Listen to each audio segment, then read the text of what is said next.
Assalamualaikum warahmatullahi wabarakatuh. Selamat pagi, selamat sejahtera untuk kita semua. Saya melanjutkan pembuatan video ajar hukum perizinan kali ini terkait masalah tujuan, sasaran, dan fungsi perizinan. Tujuan perizinan yang pertama, memberikan kepastian hukum dan kepastian dalam melaksanakan kegiatan.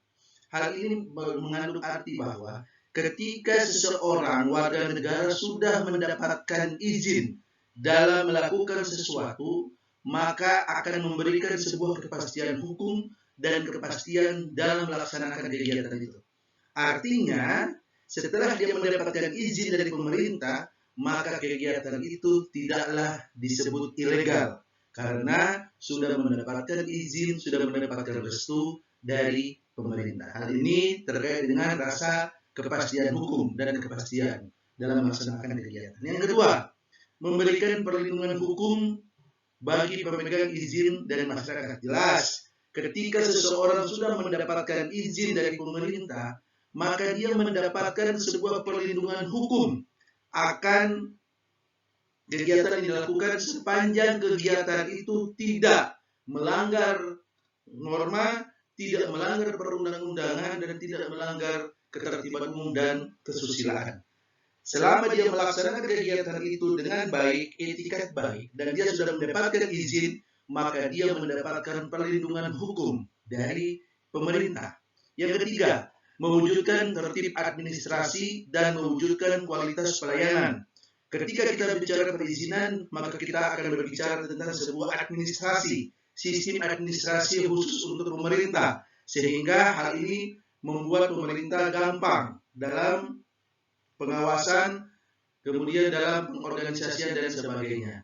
Kemudian menata dan menetapkan pelayanan perizinan, ya, kemudian meningkatkan pemahaman bagi penyelenggara perizinan, dan terakhir memberikan kejelasan prosedur, mekanisme, dan koordinasi antar instansi dalam penyelenggaraan perizinan. Kita tahu bahwa ketika kita berbicara perizinan tidak hanya terdiri dari satu sektor atau satu instansi saja, tapi bisa jadi sebuah perizinan itu lintas sektoral, lintas instansi, sehingga dibutuhkan sebuah koordinasi yang baik. Nah, salah satu tujuan perizinan ini adalah untuk meningkatkan koordinasi, kejelasan prosedur dan mekanisme antar instansi dalam penyelenggaraan perizinan. Sasaran perizinan yang pertama, tercapainya tingkat kepuasan masyarakat terhadap pelayanan perizinan. Terus yang kedua, berkurangnya konflik dan sengketa hukum. Yang ketiga, tercapainya kemudahan akses pelayanan perizinan. Dan yang keempat, tercapainya koordinasi dan sinergitas antar instansi pemerintah dalam penyelenggaraan perizinan. Kalau kita lihat dari empat hal ini, sangat tepat bahwa sasaran perizinan yang pertama, tercapainya tingkat kepuasan masyarakat terhadap pelayanan perizinan. Kenapa? Karena masyarakat sebagai pemohon haruslah diberikan sebuah kepuasan. Kepuasan dalam arti masyarakat puas karena mekanisme perizinannya yang tidak berbelit-belit, yang efisiensi, baik masalah waktu, tenaga, dan biaya, sehingga ketika masyarakat mengurus sebuah perizinan, masyarakat tidak terbebani dengan hal-hal di luar teknis. Oleh karena itu, sasaran perizinan ini adalah bagaimana tercapainya tingkat kepuasan masyarakat terhadap pelayanan perizinan yang tentunya melalui sebuah mekanisme yang efisien, baik dalam segi waktu, tenaga, biaya, dan sebagainya. Kemudian, berkurangnya konflik dan sengketa hukum. Kalau masyarakat taat terhadap semua perizinan yang ada, maka diharapkan tidak ada konflik atau sengketa yang terjadi di antara masyarakat. Kenapa? Karena masyarakat sudah punya batas sesuai dengan perizinan yang diberikan, apa yang menjadi haknya dan apa yang menjadi kewajibannya. Kenapa menimbulkan konflik dan sengketa hukum? Karena masyarakat mempercampur adukan antara hak dan kewajiban. Kadang masyarakat tidak bisa memilah mana hak, mana kewajiban, tidak bisa menghargai kewajiban hak orang lain, tetapi selalu menuntut kewajiban hak diri sendiri. Sehingga itulah yang menjadi sumber konflik atau sengketa yang ada dalam masyarakat. Sehingga sasaran perizinan ini ketika masyarakat sudah mendapatkan perizinan, sudah mengetahui mana yang menjadi hak dan kewajibannya, maka masyarakat akan lebih menghargai, lebih menghormati, dan ujung-ujungnya tidak akan terjadi sengketa. Kemudian tercapainya kemudahan akses pelayanan perizinan. Jelas sasarannya perizinan adalah kemudahan akses pelayanan. Tadi yang saya bilang semua harus efisien. Dulu sebelum ada OSS, masyarakat selalu mengeluh ketika mengurus sesuatu harus melewati berapa loket, harus melewati beberapa instansi, belum tenaga, belum waktu, belum ada biaya-biaya yang tidak bisa dibuktikan secara real, yang tidak bisa dipertanggungjawabkan secara real. Tetapi ketika adanya konsep OSS oleh pemerintah, semua dipangkas, semua hanya satu loket saja, sehingga efisiensi waktu, efisiensi tenaga, efisiensi biaya.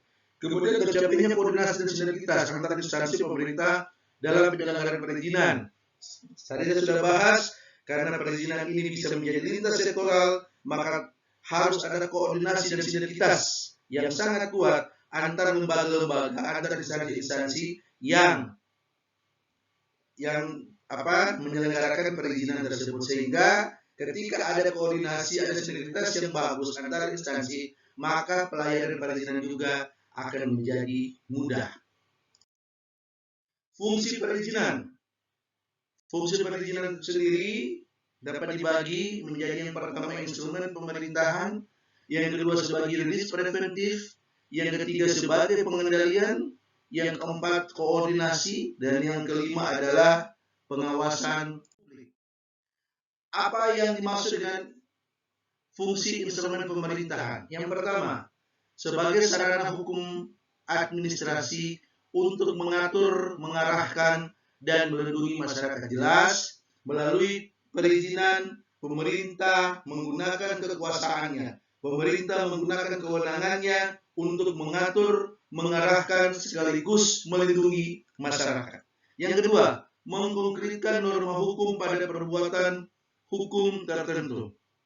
Artinya, dengan perizinan ini, norma-norma yang ada, segala peraturan yang ada, segala asas-asas yang ada, dikonkretkan melalui perbuatan hukum yang disebut dengan perizinan. Artinya, masyarakat bisa melaksanakan, bisa menerima sebuah perizinan ini yang merupakan aktualisasi dari norma asas teori yang terkandung baik dalam peraturan perundang-undangan maupun dalam teori-teori dalam administrasi negara. Yang ketiga, mengatur pada perbuatan individual. Jelas, karena permohonan ini diajukan oleh masyarakat, baik bertindak sebagai individu maupun sebagai badan hukum perdata, maka perizinan fungsinya adalah untuk mengatur perbuatan individu atau subjek hukum atau badan hukum perdata yang mengajukan permohonan. Kemudian memberikan perlindungan hukum.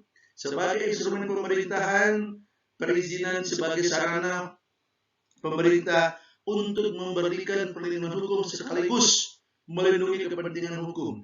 Di saat masyarakat sudah menerima izin melalui suatu prosedur mekanisme yang sah sesuai dengan peraturan perundang-undangan dan melaksanakan sebuah kegiatan yang diberikan izin tersebut dengan itikat baik tanpa melanggar perundang-undangan, kesusilaan, dan ketertiban umum, maka warga negara tersebut berhak mendapatkan perlindungan hukum sekaligus mendapatkan perlindungan dari pemerintah, asalkan sekali lagi dilaksanakan dengan penuh itikat baik dan tidak menyalahi peraturan perundang-undangan, kesusilaan, dan ketertiban umum. Fungsi kedua yaitu yuridis preventif. Yang pertama, mencegah pemegang izin melakukan pelanggaran persyaratan izin dan atau peraturan perundang-undangan. Yang kedua, mencantumkan norma larangan dan norma perintah yang dilekatkan pada keputusan izin. Yang dimaksud yuridis preventif ini adalah sebagai alat untuk mencegah. Alat untuk mencegah masyarakat sebagai pemegang izin untuk melakukan pelanggaran.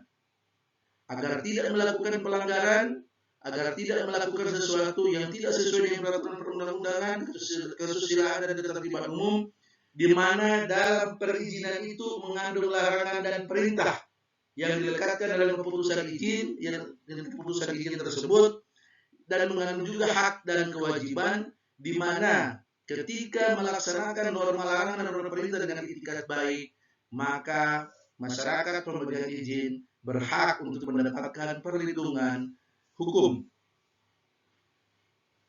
Kemudian, fungsi berikutnya adalah fungsi pengendalian. Yang pertama, mencegah, mengatasi, dan menanggulangi penyebaran dampak sosial, ekonomi, dan lingkungan secara cepat, tepat, serta terkoordinasi. Dan yang kedua, mengurangi kerugian pada pemerintah, masyarakat, dan pemegang izin. Maksud dari pengendalian ini adalah perizinan sebagai sarana pemerintah untuk mengendalikan.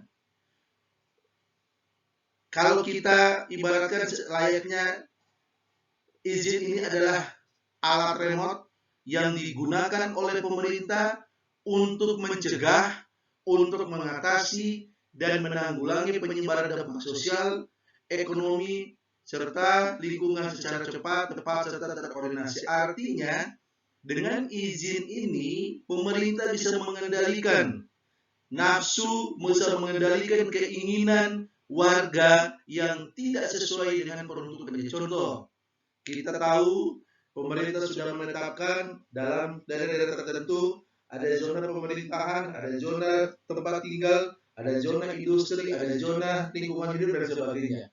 Ketika warga negara tidak menghormati perizinan yang diberikan oleh pemerintah, dalam arti pemerintah, dalam arti masyarakat, dengan seenak perutnya saja membuat sesuatu yang tidak pada peruntukannya, maka bisa dipastikan akan terjadi kekacauan, akan terjadi kerusakan, akan terjadi ketimpangan.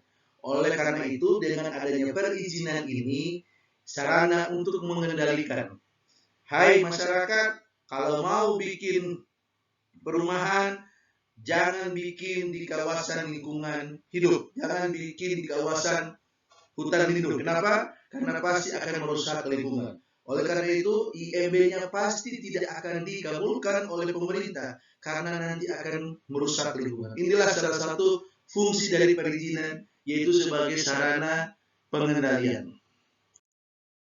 Kemudian sebagai fungsi koordinasi, memadukan proses dan substansi perizinan di antara instansi terkait dan menyerasikan proses dan substansi perizinan di antara instansi terkait. Terkait masalah koordinasi berarti bicara mengenai penyelenggaraan perizinan itu sendiri, yang tidak saja melibatkan satu sektor, tetapi bisa melibatkan lintas sektor. Dan ketika melibatkan lintas sektor harus ada koordinasi yang baik. Kenapa?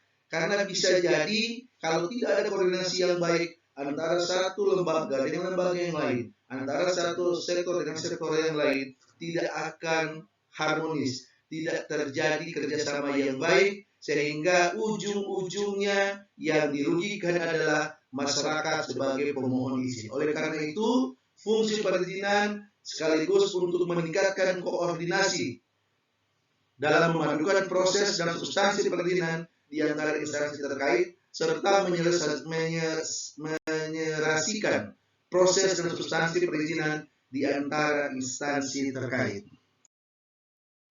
Kemudian terakhir adalah pengawasan. Kalau kita bicara pengawasan, berarti kita bicara tentang kesempatan yang sama dan seluas-luasnya kepada masyarakat untuk berperan serta dalam perizinan. Kemudian meningkatkan kemandirian, keberdayaan masyarakat dan kemitraan, menumbuh kembangkan kemampuan dan kepeloporan masyarakat, menumbuhkan ketanggap-segeraan masyarakat untuk melakukan pengawasan sosial, memberikan saran pendapat, dan menyampaikan informasi dan atau laporan. Kalau kita lihat pernyataan-pernyataan tadi, sangat jelas bahwa fungsi pengawasan di sini adalah ketika kita berbicara perizinan, maka peran serta masyarakat sebagai pemohon izin, sebagai penerima izin, itu bisa melakukan sebuah pengawasan, bisa melakukan sebuah evaluasi, bisa melakukan sebuah sebuah pengawasan apakah pemerintah dalam hal ini memberikan perizinan sudah sesuai dengan mekanisme yang ada atau tidak. Apakah dalam memberikan perizinan ini pemerintah berlaku jujur, fair sesuai dengan asas-asas yang terdapat dalam asas pemerintahan yang baik. Kenapa? Karena fungsi dari masyarakat itu sendiri adalah sebagai pengawas. Ketika masyarakat memandang atau melihat ada sesuatu yang tidak wajar, maka peran serta masyarakat dalam melakukan pelaporan atau pengaduan kepada instansi terkait, khususnya yang mengawasi kinerja pemerintah, dalam hal ini ombudsman, itu bisa menjadi salah satu cara untuk mencegah terjadinya penyalahgunaan kewenangan yang dilakukan oleh pemerintah. Oleh karena itu, dalam fungsi pengawasan ini, sekali lagi peran serta masyarakat sangat diharapkan. Masyarakat harus pintar, masyarakat harus cerdik, tetapi di luar itu juga masyarakat harus bisa memahami apa yang menjadi problematika, apa yang menjadi permasalahan ketika sebuah perizinan itu tidak sesuai dengan harapan. Jangan sampai masyarakat tidak memahami apa yang menjadi permasalahan, kemudian masyarakat membuat sebuah isu, masyarakat membuat sebuah pernyataan-pernyataan yang dimana justru pernyataan-pernyataan tersebut menjadi tidak baik terhadap pelaksanaan sistem pemerintah. Oleh karena itu, pengawasan yang baik dilakukan oleh masyarakat yang pintar, yang menguasai prosedur, yang menguasai mekanisme, kemudian pemerintah dalam melaksanakan kewenangannya, dalam melaksanakan kewajibannya juga dengan penuh itikat baik, melaksanakan kewenangan, melakukan hal yang menjadi kewajibannya sesuai dengan rambu-rambu peraturan perundang-undangan yang berlaku. Saya pikir kalau pemerintah bisa melaksanakan kewajibannya, bisa melaksanakan kewenangan dengan itikat baik, kemudian ada peran serta masyarakat dalam melakukan pengawasan, peran serta masyarakat dalam mengikuti semua prosedur mekanisme untuk melakukan permohonan, semua berjalan dengan baik, maka fungsi perizinan, sasaran perizinan, tujuan perizinan akan tercapai secara maksimal dan optimal. Saya pikir cukup untuk video ajar kali ini. Akan saya lanjutkan dengan video ajar untuk di pertemuan berikutnya dengan materi-materi lain masih terkait dengan hukum perizinan. Selamat pagi, assalamualaikum warahmatullahi wabarakatuh.